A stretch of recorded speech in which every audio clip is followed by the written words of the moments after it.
Apa yang muncul di pikiran kalian kalau dengar logam mulia? Emas kan? Ngaku. Tapi tau gak sih kalau di tahun 2025 ini tuh muncul satu kejutan menarik, si underdog metal, yaitu perak atau silver. Sejak awal 2025, Sobat Cuan, harga emas itu sudah naik sekitar 60%. Sementara perak mencetak kenaikan lebih tinggi, mencapai sekitar 110% year to date-nya. Terlihat tipis bedanya di awal, tapi perak benar-benar outperform emas nih tahun ini. Apalagi komoditas perak ini udah berhasil all-time high ya, menembus angka 60 US dollars per ounce untuk pertama kalinya per 10 Desember kemarin. Jadi wajar aja ya kalau banyak yang nanya tuh sekarang apakah perak bakalan jadi primadona baru? Well, jawabannya nggak sesederhana itu ya.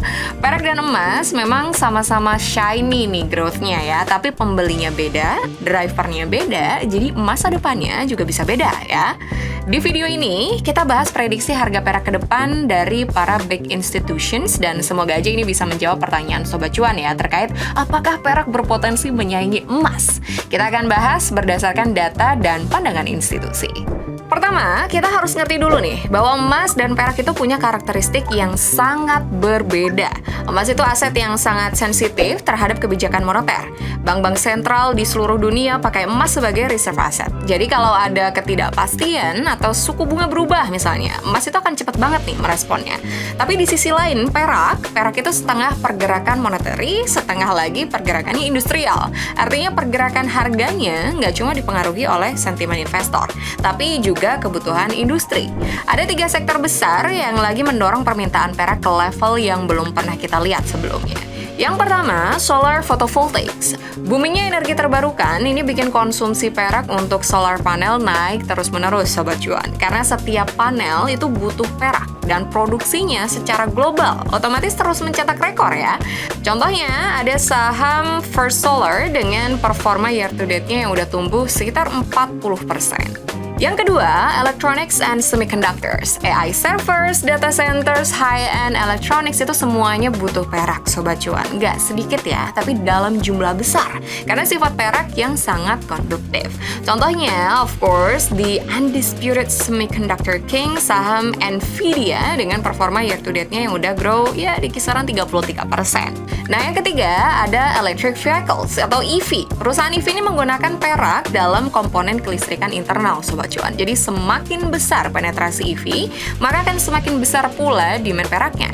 Contohnya ini ada saham Tesla ya, dengan performa year to date-nya yang sudah grow lebih dari 19%. Jadi intinya ketika ekonomi industri membaik, secara historis performa perak itu ikut ngebut ya. Dan di 2025 itu yang terjadi. Sekarang kita lihat dari sisi supply.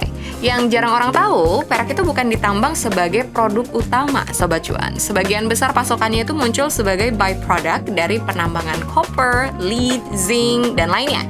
Artinya kalau produksi logam tersebut tidak naik, supply perak ikut seret juga nih, meskipun demand-nya melonjak.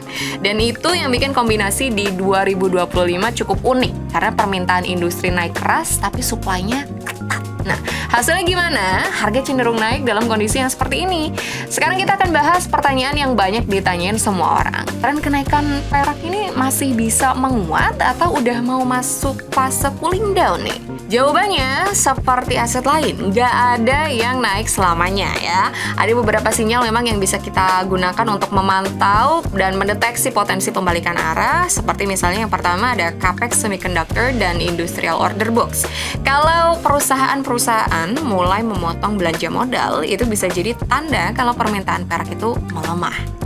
Yang kedua, ETF inflow yang turun plus naiknya persediaan COMEX atau LBMA. Artinya semakin banyak perak yang nganggur di gudang dan akhirnya ini bikin demand melambat.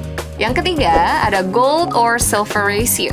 Kalau angkanya mulai naik, itu menunjukkan perak mungkin sedang kehilangan momentum. Nah, menariknya, pandangan institusi global soal perak juga beda-beda nih, Sobat Cuan. Kayak misalnya contoh, Bank of America, mereka cukup optimis. Mereka bilang harga perak bisa tembus sekitar 65 US dollars di 2026. Kalau misalnya permintaan industri masih kuat dan supply-nya juga tetap ketat. Intinya, menurut mereka masih ada ruang nih nih buat naik asalkan tren industrinya masih berlanjut. Yang kedua dari UBS. Kalau UBS ini lebih kalem, Sobat Cuan. Mereka melihat perak ada di kisaran 52 sampai 55 US dollars di 2026 dan masih mungkin lagi naik ke 60 US dollars kalau kondisinya mendukung. Jadi mereka optimis tapi nggak seagresif Bank of America. Sementara Citigroup ini justru mereka lebih hati-hati ya.